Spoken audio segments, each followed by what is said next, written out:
புதிதாக அரசியலுக்கு வருபவர்கள் பற்றி கருத்து கூற விரும்பவில்லை என்று மதிமுக பொதுச் செயலாளர் வைகோ தெரிவித்துள்ளார். தஞ்சை மாவட்டம் திருப்புவனத்தில் செய்தியாளர்களை சந்தித்த அவர், எதிர்வரும் தமிழக சட்டமன்ற தேர்தலில் திமுக அதிக இடங்களில் வெற்றி பெற்று தனித்து ஆட்சி அமைக்கும் என்றும் கூட்டணி ஆட்சி பற்றி கேள்வியே எழாது எனவும் கூறினார்.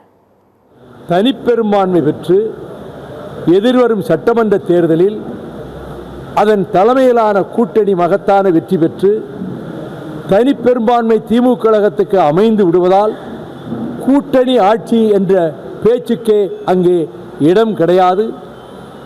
அன்பு சகோதரர் மாண்புமிகு முதல்வர் தளபதி ஸ்டாலின் இந்த தேர்தலுக்கு பின்னரும் திராவிட மாடல் ஆட்சியை இந்தியாவுக்கே எடுத்துக்காட்டான ஆட்சியாக தொடர்வார், அதை நடத்துவார், அதில் வெற்றியும் பெறுவார்.